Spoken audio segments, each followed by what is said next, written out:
আসসালামু আলাইকুম। প্রিয় দর্শক, আপনাদের সকলকে আমন্ত্রণ জানাচ্ছি অন্য মঞ্চের আলাপচারিতায়। প্রিয় দর্শক, আজকের আলোচনায় যাওয়ার আগে যে তিনটি প্রধান খবর এই মুহূর্তে পরিস্থিতিকে উত্তপ্ত করে তুলেছে সেগুলো এক নজরে দেখে নিন। আজকের প্রথম বড় ব্রেকিং, স্ট্রেট অফ হরমুজের আকাশে আমেরিকা এবং ইরানের ড্রোন এখন মুখোমুখি। সমুদ্রে নেমেছে ইরানের দুর্ধর্ষ আইআরজিসি বাহিনী, আর বিপরীতে আমেরিকার বিশাল নৌবহর। দ্বিতীয় খবর, যুদ্ধের আশঙ্কায় তুরস্ক এক অদ্ভুত এবং ভয়াবহ পরিকল্পনা হাতে নিয়েছে। তারা ইরানের বর্ডারের ভেতরে ঢুকে একটা বাফার জোন তৈরি করতে চাইছে। কেন? সেই ভয়ঙ্কর কারণটি আজ আমি আপনাদের বলবো। এবং তৃতীয় খবরটি সবচেয়ে শকিং। রাশিয়ার সংবাদ সংস্থা স্পুটনিক দাবি করেছে আমেরিকা এবং ইসরায়েল ইরানের উপর ডাইরেক্ট অ্যাটাকের ব্লুপ্রিন্ট চূড়ান্ত করে ফেলেছে। মনে রাখবেন দর্শক, জিওপলিটিক্সে যা দেখা যায় তা ঘটে না, আর যা ঘটে তা কেউ দেখায় না। আজ আমরা সেই না দেখা সত্যটাই খুঁজে বার করার চেষ্টা করব। তাই সবার আগে নজর দিই স্ট্রেট অফ হরমুজের দিকে। আপনারা জানেন পৃথিবীর তেলের লাইফলাইন হলো এই সরু জলপথ, আর ঠিক সেখানেই এখন স্নায়ু যুদ্ধ চলছে। খবর আসছে ইরানের রেভলিউশনারি গার্ড বা আইআরজিসি তাদের সাউথ কোস্টাল বা দক্ষিণ উপকূলে ব্যাপক মাত্রায় সেনা মোতায়েন করেছে। শুধু সেনা নয়, প্রায় 2400 কিলোমিটার লম্বা এই সমুদ্র উপকূলে ইরান বসিয়ে দিয়েছে তাদের antiship missile, advance coastal defence system এবং তাদের সেই বিখ্যাত গাদির ক্লাসের সাবমেরিন। এখন প্রশ্ন হলো, হঠাৎ এত আয়োজন কেন? কারণ ওপারে দাঁড়িয়ে আছে America. USS Abraham Lincoln career strike group, যাকে বলা হয় ফ্লোটিং সিটি অফ ডিস্ট্রাকশন, সেটা এখন মধ্যপ্রাচ্যের জলসীমায়। সিরিয়াসলি বলুন তো, একদিকে বিশ্বের সবচেয়ে শক্তিশালী নৌবাহিনী, আর অন্যদিকে ইরানের সুসাইড ড্রোন এবং ফাস্ট বোট। পরিস্থিতি এমন যে সমুদ্রের জল এখন তেলের চেয়েও বেশি দাহ্য হয়ে উঠেছে। কিন্তু আসল খেলাটা সমুদ্রের ওপরে নয়, হচ্ছে মাটির নিচে।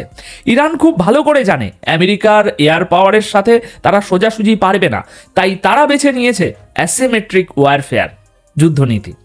27শে জানুয়ারি ইরান তাদের সরকারি টিভিতে একটি ভিডিও রিলিজ করেছে। ভিডিওটি দেখে পশ্চিমা বিশ্বের ডিফেন্স অ্যানালিস্টদের কপালে ভাঁজ পড়ার লক্ষণ। ফুটেজে দেখা যাচ্ছে মাটির গভীর নিচে কংক্রিটের মোটা দেওয়ালের আড়ালে মাইলের পর মাইল সুড়ঙ্গ, আর সেই সুড়ঙ্গে সাজানো হাজার হাজার ক্রুজ মিসাইল এবং ব্যালিস্টিক মিসাইল। একেই বলা হচ্ছে ইরানের মিসাইল সিটি। ভিডিওতে পরিষ্কার দেখানো হয়েছে একটি মিসাইল গালফ অফ ওমানের দিকে ফায়ার করা হয়েছে, আর আইআরজিসির একজন জেনারেল ক্যামেরার দিকে তাকিয়ে সোজা হুমকি দিচ্ছেন, আমাদের এই মিসাইলগুলোকে জ্যাম করা বা থামানো অসম্ভব, এগুলো শত্রুর জাহাজকে নরকে পরিণত করবে। তাহলে এটা কি শুধুই প্রপাগ্যান্ডা, নাকি ইরান বুঝিয়ে দিচ্ছে যদি আমার দেশে হামলা করো তবে তোমার একটা জাহাজও আস্ত ফিরবে না? এবার আসি রাশিয়ার কথায়। রুশ মিডিয়া এজেন্সি স্পুটনিক, যারা সাধারণত ক্রেমলিনের বা ভ্লাদিমির পুতিনের কথাকেই প্রতিধ্বনিত করে, তারা একটি বোমা ফাটিয়েছে। তাদের রিপোর্ট বলছে আমেরিকা এবং ইসরায়েল মিলে ইরানে হামলার নেক্সট ফেজ বা পরবর্তী ধাপের পরিকল্পনা রেডি করে ফেলেছে। তারা বলছে পরিস্থিতি রেড লাইন ক্রস করে গেছে, অর্থাৎ এখন আর আলোচনার টেবিলে কিছু হবে না। আর এই রিপোর্টের সত্যতা মিলেছে আমেরিকার কার্যকলাপে। লজিস্টিকের দিকে তাকান। আমেরিকার বিশাল C5 সুপার গ্যালাক্সি কার্গো প্লেনগুলো এখন নন স্টপ মিডল ইস্টের দিকে উঠছে। ধারণা করা হচ্ছে এগুলো সাধারণ রসদ নয়, বরং পেট্রিয়ট এবং থার্ড মিসাইল ডিফেন্স সিস্টেম বহন করছে। আচ্ছা, আমাকে একটা সহজ প্রশ্নের উত্তর দিন তো, যদি আমেরিকা শুধুই ভয় দেখাতে চাইতো তাহলে তারা এত বিপুল পরিমাণ ডিফেন্স সিস্টেম কেন ওখানে জড়ো করছে? ডিফেন্স সিস্টেম তখনই আনা হয় যখন আপনি জানেন যে আপনি হামলা করলে পাল্টা মার আসবে। অর্থাৎ আমেরিকা আক্রমণের প্রস্তুতি নিচ্ছে এবং পাল্টা মার ঠেকানোর বর্মও তৈরি করছে। দর্শক, আপনারা তো জানেন আন্তর্জাতিক রাজনীতিতে বন্ধু বলে কিছু নেই, আছে শুধু স্বার্থ। তুরস্কের দিকে তাকালে এখন এটা আরো স্পষ্ট বুঝতে পারবেন। ইরান এবং তুরস্ক দুটি শক্তিশালী প্রতিবেশী, কিন্তু খবর আসছে তুরস্ক হচ্ছে সবচেয়ে খারাপ পরিস্থিতির জন্য প্রস্তুতি নিচ্ছে। মিডল ইস্ট আইয়ের রিপোর্ট অনুযায়ী তুরস্কের পার্লামেন্টে একটা গোপন মিটিং হয়েছে। সেখানে তুর্কি অফিসিয়ালরা পরিষ্কার বলেছেন যদি ইরানের যুদ্ধ বা বড় কোনো অস্থিরতা শুরু হয় তবে লাখ লাখ রিফিউজি বা শরণার্থী তুরস্কের দিকে ধেয়ে আসবে। আর এখানেই তুরস্কের প্ল্যানটা শুনলে আপনি চমকে যাবেন। তারা নিজেদের বর্ডারে শুধু দেয়াল তুলে ক্ষান্ত হচ্ছে না, তারা পরিকল্পনা করছে প্রয়োজন হলে ইরানের বর্ডারের ভিতরে ঢুকে ইরানের মাটিতেই একটি বাফার জোন তৈরি করবে। উদ্দেশ্য রিফিউজিদের ইরানেই আটকে রাখা।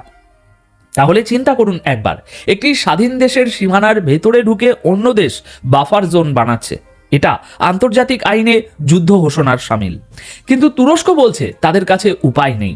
তারা অলরেডি 560 কিলোমিটার লম্বা বর্ডারকে অলরেডি দুর্গে পরিণত করেছে। কংক্রিটের দেওয়াল, ইলেকট্রো অপটিক্যাল টাওয়ার, ড্রোন নজরদারি, কি নেই সেখানে। তুর্কি গোয়েন্দাদের দাবি গত কয়েক মাসের বিক্ষোভে ইরানে প্রায় 4,000 মানুষ মারা গেছে। তাদের মতে ইরানের ইকোনমি ধসে পড়েছে, কারেন্সি ক্রাশ করেছে, তাই যে কোনো সময় বর্ডার ভেঙে জনস্রোত নামতে পারে।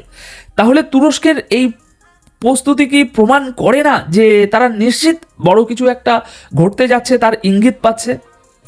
এখন ভিডিওর এই পর্যায়ে এসে একটা ঐতিহাসিক প্রেক্ষাপট বোঝা খুব জরুরি। ডোনাল্ড ট্রাম্প তাকে তার উপদেষ্টারা একটি ব্রিফিং দিয়েছেন। সেই ব্রিফিংয়ের সারমর্ম হলো 1979 সালের ইসলামী বিপ্লবের পর ইরান বর্তমানে তার ইতিহাসের সবচেয়ে দুর্বল অবস্থায় আছে। কেন? কারণ একদিকে অর্থনৈতিক অবরোধ, সাধারণ মানুষের পিঠ দেওয়ালে ঠেকে গেছে, অন্যদিকে দেশের ভিতরেই চলছে তীব্র সরকার বিরোধী আন্দোলন। এমন প্রোটেস্ট, এমন রক্তক্ষয় ইরানিরা গত 40 বছরে দেখেনি। আর ইতিহাস বলে, যখন কোনো দেশ ভেতর থেকে দুর্বল হয়ে পড়ে তখনই বাইরের শকুনরা হামলে পড়ে। আমেরিকা এবং ইসরায়েল কি এই সুযোগটাই নিতে চাইছে? তারা কি ভাবছে এখনই মোক্ষম সময় সরকার পরিবর্তনের? তাহলে দর্শক, এখন সব মিলিয়ে চিত্রটা কি দাঁড়াচ্ছে? আকাশে ড্রোন উঠছে, সাগরে মিসাইল তাক করা, মাটির নিচে বোমার স্তূপ, আর সীমান্তে প্রতিবেশীরা কাঁটাতার নিয়ে দাঁড়িয়ে আছে।